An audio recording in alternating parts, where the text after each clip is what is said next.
세상에 떠도는 기묘한 괴담들. 첫 번째 이야기. 영등포의 홍등가를 지나면서 실제로 겪었던 실화괴담. 그때가 아마 8월쯤이었을 거야. 여름방학이 다 마무리되어 가고 있었고 방학 동안 아무것도 이룬 것 없이 그냥 알바나 하면서 전전했지. 이번 방학에는 꼭 여자친구를 만들겠다고 했었는데 그건 그냥 허황된 꿈이었던 것 같아. 방학 때 맨날 집에 있으면 시간만 남으니까 게임 좀 하다가 밥 챙겨 먹고 TV도 보고 할 거 없어지면 성욕 해소나 하려고 자기 위안하면서 살았어. 근데 너도 알다시피 나 아직까지 한 번도 해본 적이 없잖아. 그래서 궁금해서라도 한 번쯤 해보려고 홍등가를 찾아봤어. 찾아보니까 우리 동네에서 멀지 않은 영등포에 홍등가가 있더라고. 그곳에 가려고 계획을 세우고 돈도 모았지. 한 일주일 뒤쯤인가 영등포 쪽 홍등가에 갔어. 난 처음엔 되게 어두울 줄 알았는데 붉은색 네온사인 같은 것들이 이리저리 켜져 있더라. 홍등가라는 이름의 의미를 그때야 알았지. 도로 근처에서 화장을 엄청 진하게 하신 분들이 호객 행위를 하고 있었어. 그래서 나는 안쪽으로 계속 발을 옮겼지. 더 안쪽으로 들어가면 여성분들의 수준이 더 나아질 것 같았고 페이가 조금 비싸더라도 첫 경험이니까 좋은 사람이랑 하고 싶었거든. 안쪽으로 들어갈수록 점점 붉은 네온사인과는 멀어져 갔어. 그러다 어두운 골목이 나왔지.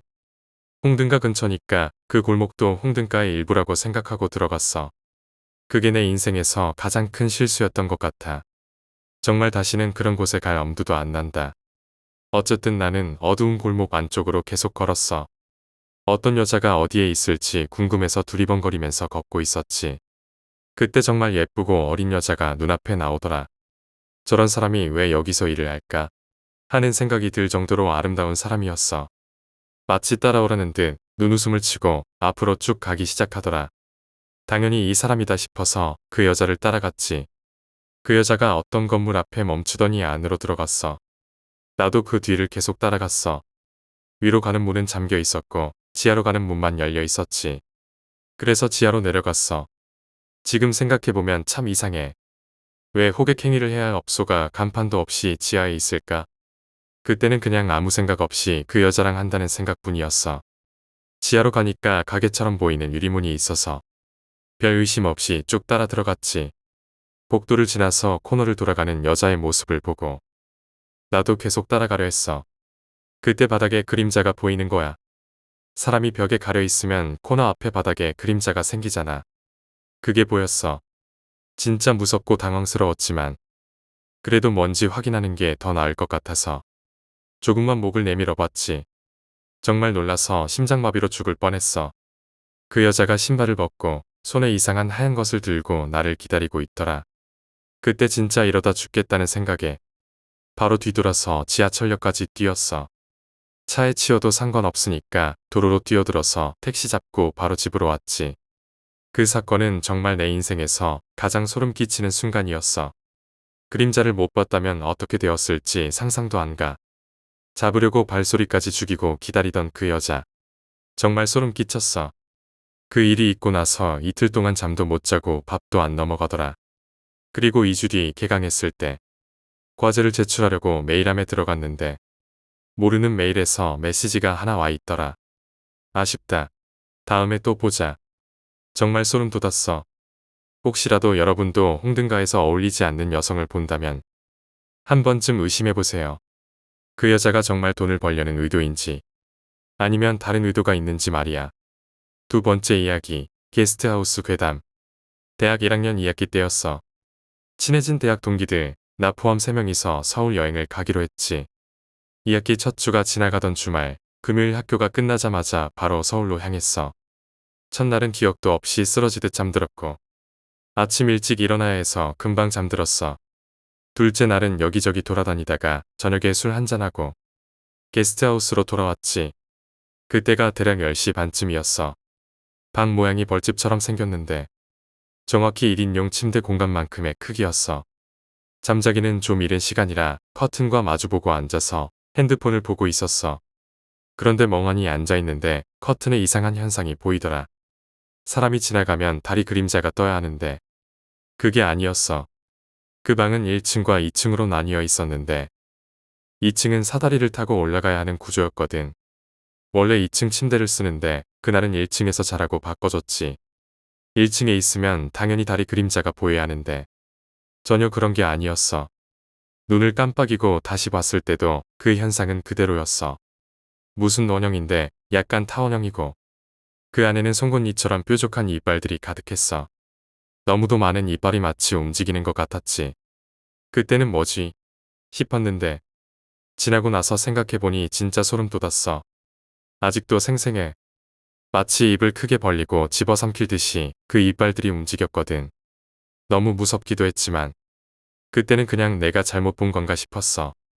하지만 그 형태와 날카로운 이빨들이 내 머릿속에 박혀서 잊히질 않아. 그게 대체 뭘까? 아직도 미스터리야. 세 번째 이야기, 시골에서의 실화괴담. 비는 어렸을 때 부모님이 바쁘셔서 경상도에 계신 할머니와 할아버지 손에 자랐대. 시골 깊숙한 곳에 있는 정말 적막한 집이었고 또래 친구들과도 많이 어울릴 수 없는 환경이었지. 그러던 어느 날 할아버지는 밭일을 하시러 가셨고 할머니는 경로당에 가셔서 비는 혼자 집에 남아 있었어. 시간은 오후 7시쯤이었고 해가 뉘엿뉘엿 저물어가는 시간이었지.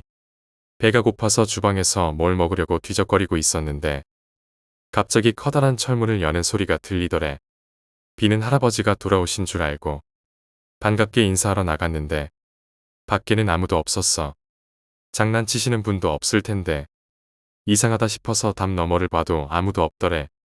비는 온몸에 소름이 돋아서 집 안으로 들어가 문을 걸어 잠갔어. 옛날 집이라 문고리가 옛날식이었고 문을 닫고 쇠막대로 문을 잠그려고 하는데 누군가 밖에서 강제로 문을 열려는 듯 확 잡아당기는 느낌이 들었대. 비는 필사적으로 문을 당기면서 결국 쇠막대로 문을 잠갔어.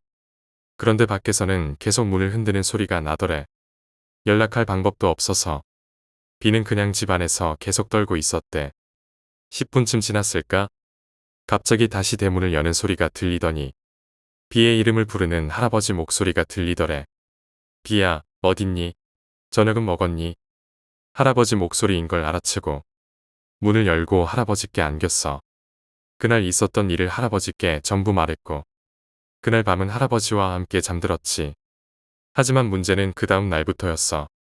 귀신이 비를 해코지하려다가 실패하니까 대신 할아버지를 괴롭히기 시작했거든. 할아버지는 그 다음 날부터 끙끙 앓으셨고 40도가 넘는 고열에 시달리셨대. 병원에 가도 나아지지 않고 하루 종일 누워있어도 병세가 나아질 기미가 없었지. 결국 할아버지와 할머니는 근처에 사시는 용왕무당을 불러오셨어. 할머니는 비가 겪은 일을 전혀 모르고 있었고 그냥 할아버지가 아프다고만 말했대. 그런데 무당분이 오자마자 비를 보더니 너 그날 뭐 했니? 누구랑 있었던 거야? 라고 물어봤대. 비는 겁이 나서 그날 있었던 일을 전부 말했어. 무당분은 한숨을 쉬면서 안 좋은 놈이야. 사람을 괴롭히는 걸 좋아하는 놈이지. 라고 하셨대. 무당분은 굿을 준비하러 간다고 하셨고 3시간 뒤에 다시 집에 오셨어. 그렇게 굿판이 벌어졌고 비도 그 굿을 지켜봤대. 형형색색의 천과 신기한 도구들이 많아서 어린 비에게는 마냥 신기하게만 보였대. 굿이 한창 진행되던 중 무당분이 칼을 눈을 감고 던졌는데 그 칼끝이 비가 있는 방을 향했대. 무당분은 나 혼자만으로는 힘들 것 같다. 며칠 뒤에 더 영험한 분을 모셔올 테니 조금만 참으라고 하셨어. 그날 밤 비는 꿈인지 현실인지 모를 경험을 했대. 어두운 방 안에서 작은 남자아이가 방바닥과 장롱 사이를 뒤지며 어디 있어? 라고 중얼거리는 걸 봤대. 비는 너무 무서워서 잠이 들었고 다음 날 일어나 보니 방은 엉망이었어. 두 번째 밤에도 그 남자아이가 나타났대. 이번에는 무릎을 꿇고 벽을 더듬거리면서 다니더니 비가 부적을 숨겨둔 벽에서 멈춰 섰지. 그러더니 손발은 벽에 붙인 채로 목만 뒤로 돌아가서 비를 보며 씩 웃더래. 여기 있네.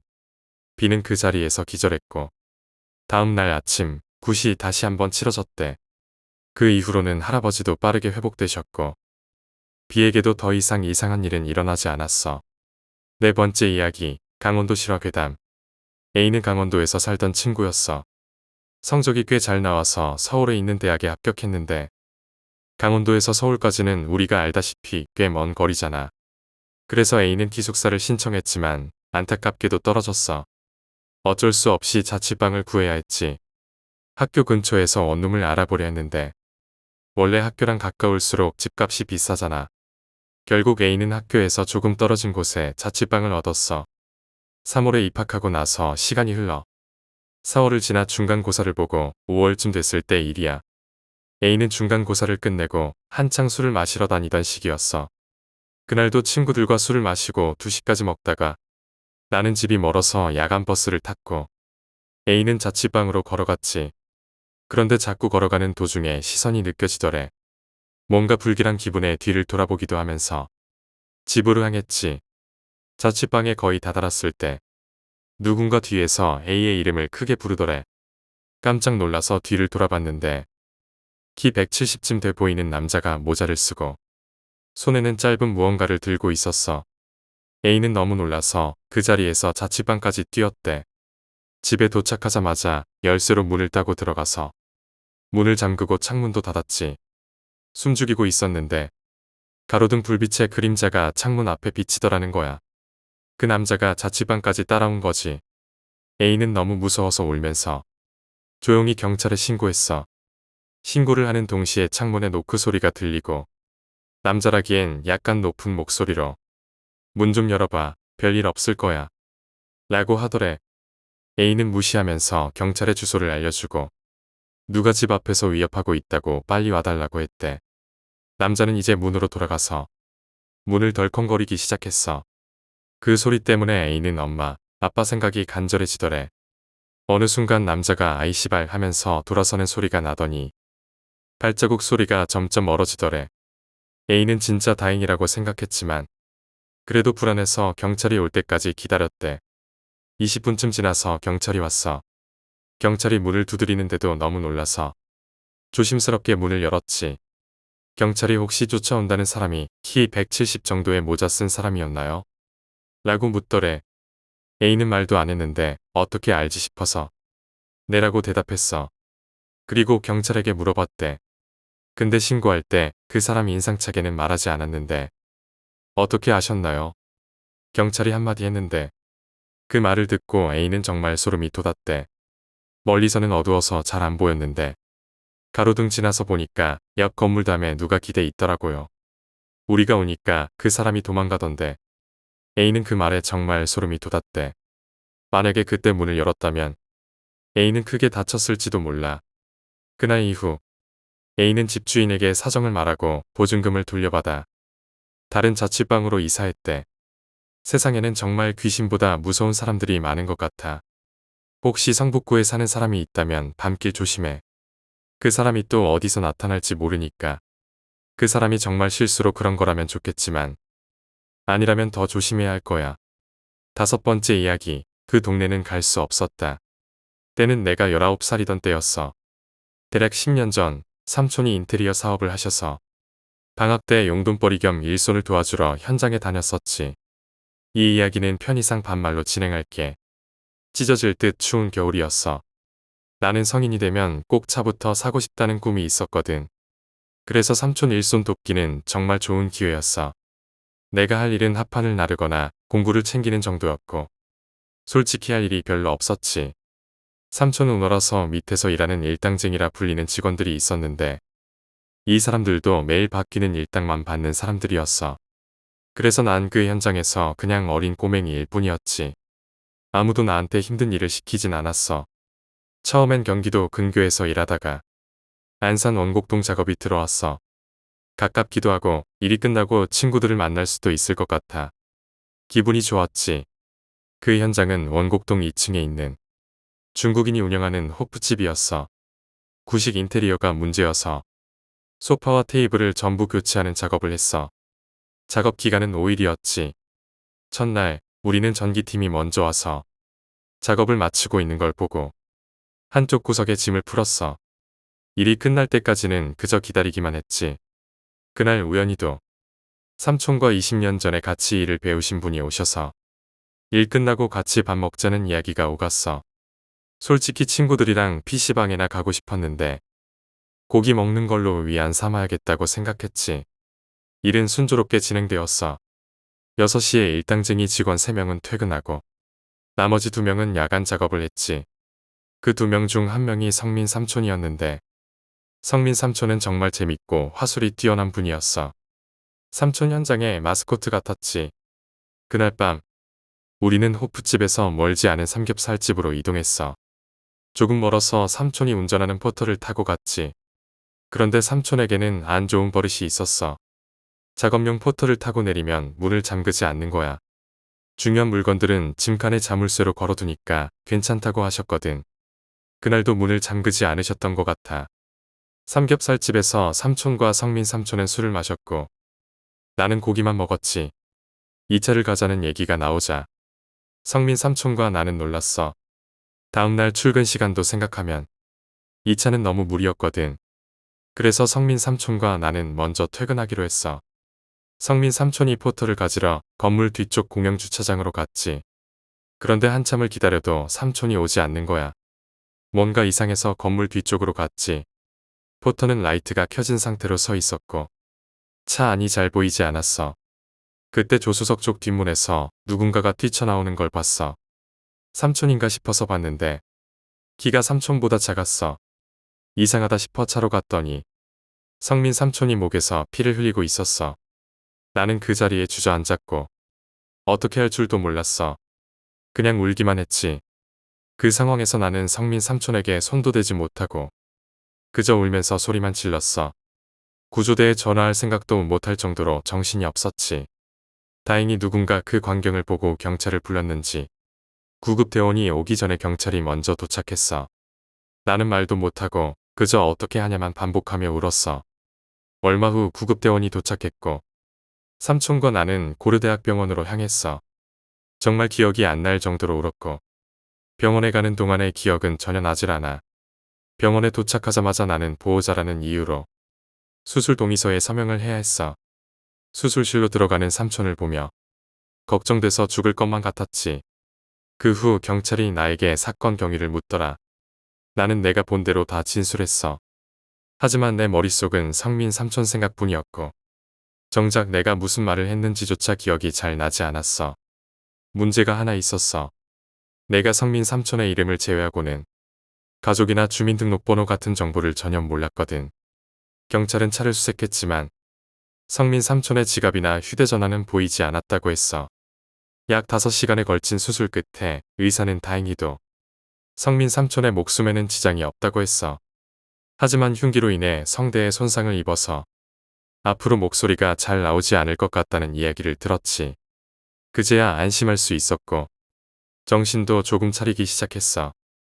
핸드폰을 보니까 엄마에게서 부재중 전화가 10통 넘게 와 있었고 삼촌에게도 부재중 전화가 몇 통 있었더라. 엄마와 삼촌에게 전화를 걸어 자초지종을 설명하니 엄마와 삼촌이 바로 병원으로 오셨어. 이틀 뒤에 성민 삼촌이 깨어났어. 경찰이 범인의 인상착의를 물으러 왔지만 성민 삼촌은 아무것도 기억하지 못했어. 단기 기억 상실증이라고 하더라고. 경찰은 사고 지역의 CCTV를 확인하려고 했지만 그 당시 원곡동은 짱꿀라 마을이라고 불릴 정도로 CCTV가 거의 보급되지 않았던 상황이었어. 우리 삼촌은 성민 삼촌에게 미안하다고 눈물로 용서를 구했지만 성민 삼촌은 오히려 안 죽었으면 된 거 아니냐면서 웃으며 삼촌을 위로했어. 범인은 아직까지도 잡히지 않았어. 그때 그 범인을 본 사람은 나뿐이었어. 대략적으로 키는 170 초반 정도였고 검은색 후드 집업 같은 옷을 입고 있었어. 경찰은 중국인의 범죄일 가능성도 고려해서 수사했지만 전혀 실마리를 잡지 못했지. 나는 귀신을 본 적은 없지만 귀신보다 사람을 더 무서워하게 됐어. 사람이 사람을 죽인 경우가 훨씬 많잖아. 그래서 난 모르는 사람이 더 무서워. 그리고 아직도 원곡동에는 가지 못해. 지나치는 건 괜찮아도 그 동네에 발을 딛고 서 있는 건 상상도 할 수 없지. 그 동네는 앞으로도 갈 수 없을 것 같아. 6번째 이야기, 귀신 보는 착한 후임. 내가 상병 달고 얼마 안 됐을 때 후임이 한 명 들어왔어. 나는 후임들에게 잘해주는 편이라 그 애한테도 먼저 말도 걸고 필요한 것들을 챙겨주곤 했어. 사람이 대화를 하다 보면 감이 오잖아. 얘는 이런 성격이구나 하고 말이야. 몇 번 얘기해보니까 그 애가 정말 순수하다는 느낌이 들더라고. 다른 사람들과는 뭔가 좀 다르다는 느낌이었지. 어쨌든 성격이 착해서 그 뒤로도 자주 말 걸고 친하게 지냈어. 그런데 어느 날 그 후임이 귀신을 본다는 소문이 부대에 퍼졌어. 후임 이름은 민규라고 할게. 민규랑 같은 생활관을 쓰는 후임에게 찾아가서 얘기해봤는데 그 후임이 민규 진짜 같습니다. 밤에 혼자 일어나 있을 때도 있고요. 이런 식으로 얘기하더라고. 나랑 같은 생활관 쓰는 동기 중에도 귀신을 본다고 하는 애가 있었거든. 하지만 나는 귀신 같은 건 안 믿었어. 20년 넘게 살면서 한 번도 귀신을 본 적도 없었고 과학적으로도 증명된 바가 없으니까 그냥 안 믿었지. 민규도 보긴 하지만 애가 워낙 착하니까 그냥 그런가 보다 하고 넘겼어. 그런데 어느 주말 밤이었어. 동기들이랑 TV 보고 이제 자려고 누워서 옆에 있던 동기랑 잠깐 얘기하고 있었지. 침대를 붙여서 맨날 둘이 얘기하다가 자곤 했거든. 그날도 얘기하다가 동기가 먼저 잠들었고 나도 잠들락 말락 하는데 갑자기 내 머리카락을 누가 손가락으로 쓱 만지더라고. 순간 너무 놀라서 와, 뭐야 하면서 일어났지. 그때 생활관을 둘러봤는데 다들 자고 있었어. 동기들이 장난을 쳤다면 킥킥대며 도망갔을 텐데 그런 것도 아니었지. 나는 너무 무서워서 바로 옆에 있는 동기를 툭툭 쳤어. 이번 거 진짜 소름 돋았다. 그랬는데 그 동기마저도 깊이 자고 있는 거야. 그때부터 진짜 무서워지기 시작했어. 그날 밤은 어떻게 잘 버티고 자긴 했는데 다음 날 아침 민규가 나한테 오더니 상병님 어제 잘 주무셨습니까? 이러는 거야. 그래서 응, 잘 잤어. 왜 하니까 민규가 진지한 얼굴로 어제 우리 생활관에 귀신 있었습니다. 라고 하더라. 그 말 듣고 진짜 순간적으로 머리가 하얘졌어. 어제 내 머리를 누가 만졌고 민규는 나한테 다짜고짜 와서 이런 말을 하니까 너무 소름이 돋더라고. 그 후로 난 민규가 진짜 귀신을 보는 게 아닐까 하는 생각이 들었어. 우리 전에 그 생활관을 쓰던 선임들도 귀신 봤다고 하고 간부들도 본 적이 있다고 했으니까 말이야. 민규가 귀신 본다는 얘기는 여기서 끝이 아니야. 진짜 결정적인 사건은 여름에 초병 근무를 설 때였어. 그때가 아마 여름이었고 낮 근무를 서고 있었어. 내가 전번초였고 민규가 후번초였거든. 근무를 다 마치고 민규랑 동반 근무자가 내려왔는데 민규가 또 다짜고짜 우리한테 혹시 근무 중에 노래 부르셨습니까? 이러는 거야. 우리는 기억을 되짚어봤지. 그러다 동기가 잠깐 노래를 불렀던 게 기억났어. 그래서 응, 불렀는데 왜 하니까 민규가 하는 말이 방금 내려오는데 나무에 있던 귀신들이 다 초소로 몰려갔습니다. 이 말 듣고 진짜 너무 무서워서 뭔 소리야, 걔넨 왜 왔대? 하고 물으니 귀신은 원래 노랫소리에 이끌려갑니다. 진짜 난생 처음 겪는 일이었고 그 후로는 민규를 좀 피하게 됐지. 그 일이 있고 나서 민규가 진짜 귀신 보는 게 맞는 것 같다고 결론지었어.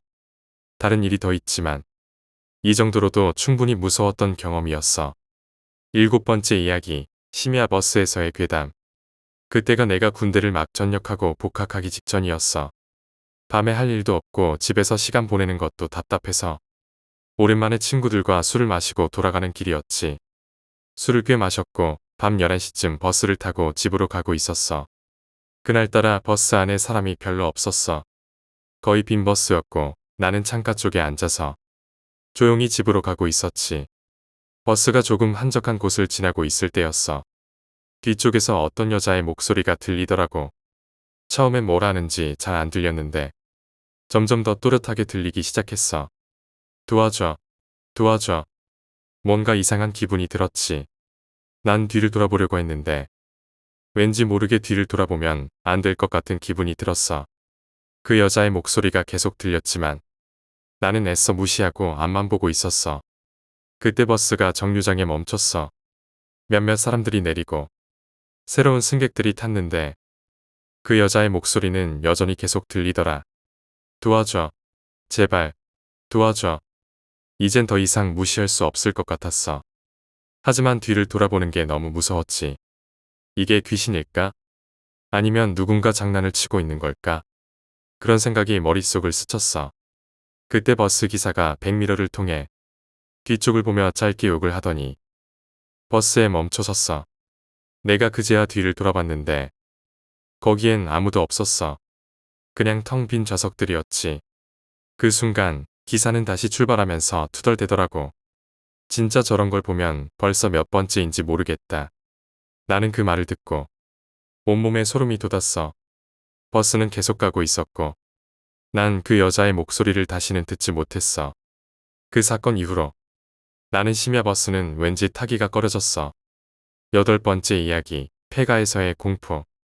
이 이야기는 내 친구가 겪은 일이야. 내 친구는 어렸을 때부터 심령현상이나 귀신에 대해 전혀 겁이 없었어. 그냥 그런 거 믿지 않고 농담처럼 웃어넘기는 성격이었거든.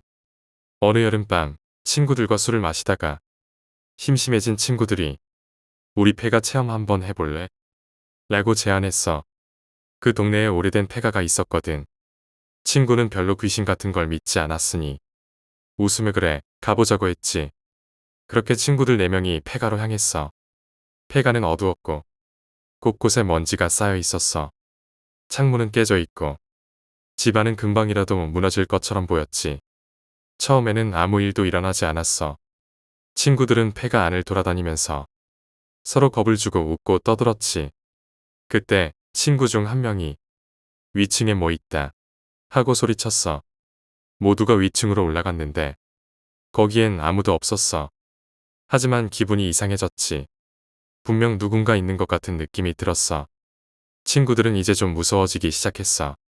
그때 문득 친구가 위층 구석에서 무언가를 발견했어. 그건 낡고 오래된 인형이었어. 그냥 오래된 인형일 뿐이었는데 이상하게도 그 인형이 어딘가 불길하게 느껴졌지. 갑자기 친구 중 한 명이 인형을 발로 차며 웃기 시작했어. 이런 거나 겁낼 줄 알았어? 하면서. 하지만 그 순간 집안이 갑자기 차가워지더래. 그리고 누군가 뒤에서 친구의 이름을 부르는 소리가 들렸어. 준호야. 그 이름을 부른 사람은 명확히 친구들 중 누구도 아니었어. 그 순간 친구들은 더 이상 그곳에 있고 싶지 않았어. 서로를 붙잡고 허겁지겁 집을 빠져나왔지. 그날 이후 그 친구는 한동안 악몽에 시달렸대. 꿈속에서 계속 그 인형과 마주치는 꿈을 꾸었다고 하더라고. 귀신을 믿지 않던 친구도 그날 이후로는 귀신이 있는지 없는지 모르겠지만 더 이상 그런 위험한 곳에는 가지 않겠다고 하더라. 9번째 이야기, 택시에서 겪은 괴담. 이 이야기는 내가 대학생 때 겪은 일이야. 그날은 밤 늦게까지 술을 마시고 마지막 차를 놓쳐서 어쩔 수 없이 택시를 타야 했어. 그때가 새벽 2시쯤이었지. 택시를 잡고 탔는데 기사가 참 조용하고 무뚝뚝한 사람이었어. 택시에 타서 기사님께 집 주소를 말했고 택시는 조용히 출발했어. 피곤해서 창문 밖을 멍하니 보고 있는데 어느 순간부터 뭔가 이상한 기분이 들었어. 택시가 가야 할 길과는 다른 길로 가고 있었거든. 처음엔 길을 잘못 들었나 싶었지. 하지만 곧 이어서 이상한 느낌이 확 들더라고. 길이 점점 외진 곳으로 가고 있었어. 그래서 기사님께 이 길 아닌 것 같은데요? 라고 물었어. 그런데 기사님은 아무 말도 안 하더라고. 대답은커녕 눈길조차 주지 않았어. 순간 진짜 소름이 돋았지.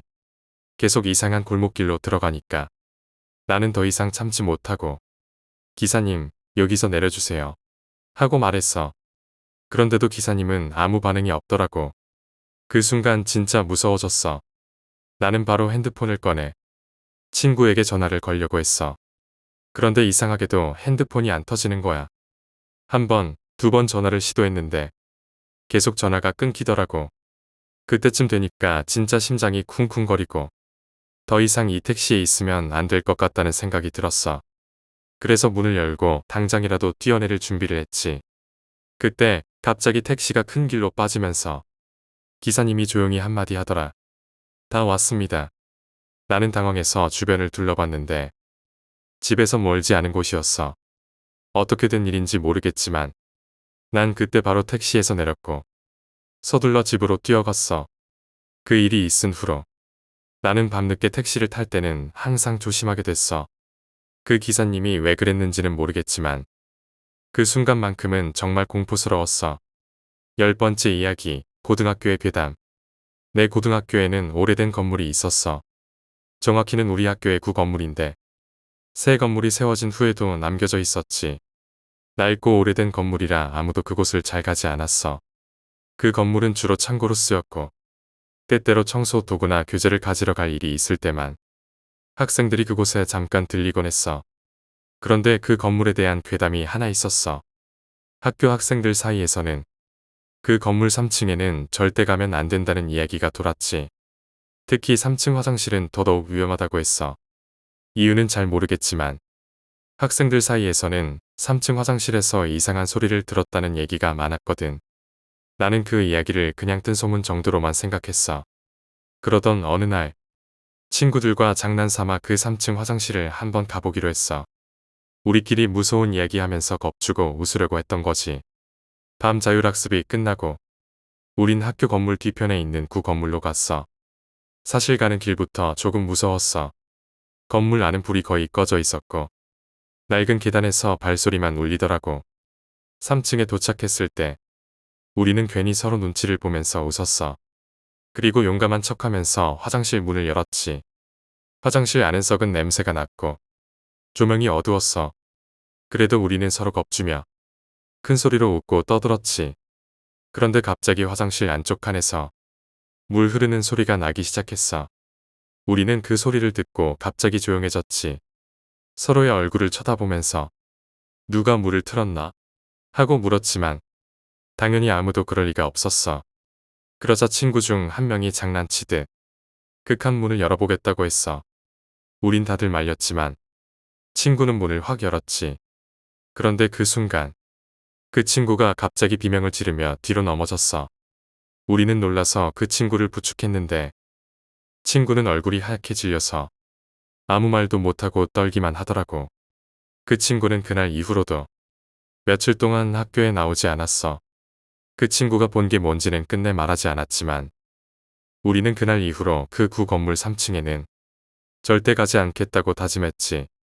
그 괴담이 정말인지 아닌지는 모르겠지만 그 이후로 학교에서는 3층 화장실에 대한 이야기를 더 이상 꺼내지 않았어. 11번째 이야기, 꿈속의 손님. 이 이야기는 내가 어렸을 때 겪은 일이야. 초등학생 때였는데 나는 그때부터 가끔 이상한 꿈을 꾸곤 했어. 꿈에서 항상 같은 집에 있었는데 그 집은 내가 사는 집이 아니었어. 어느 날 꿈속에서 나는 그 집 거실에 앉아 있었어. 그때 문득 현관문이 열리면서 누군가 집 안으로 들어오더라. 그 사람은 얼굴이 잘 보이지 않았지만 분명 나를 향해 다가오고 있었어. 그런데 이상하게도 나는 전혀 움직일 수가 없었어. 몸이 완전히 마비된 듯이 꼼짝할 수 없었지. 그 사람이 점점 가까이 다가오면서 나에게 말을 걸었어. 오랜만이네. 그 목소리는 너무 익숙했지만 누구의 목소리인지 알 수가 없었어. 나는 그 사람에게 대답하려 했지만 입도 움직이지 않았어. 그 사람은 내 앞에 서서 나를 바라보더니 갑자기 손을 내밀었어. 그 순간 나는 너무 무서워서 꿈에서 깨어났어.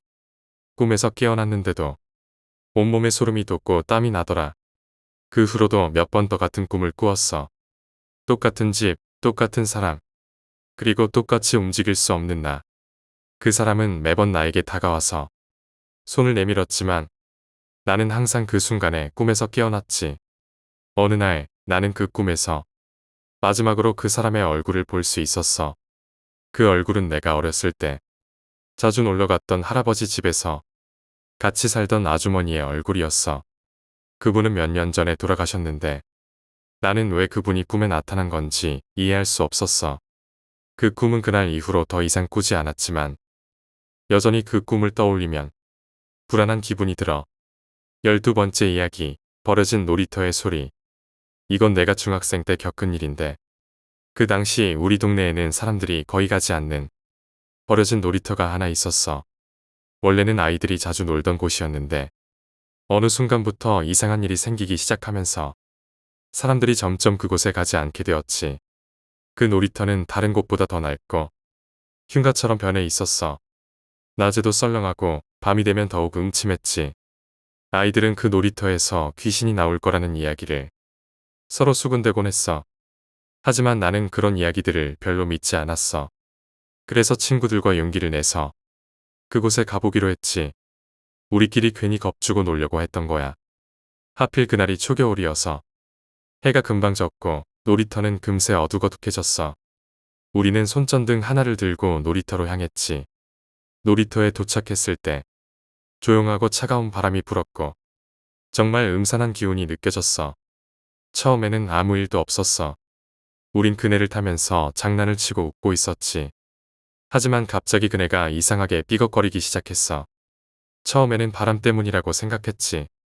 그런데 이상하게도 그네는 우리가 앉아있는 쪽이 아닌 빈 그네만 흔들리고 있었어.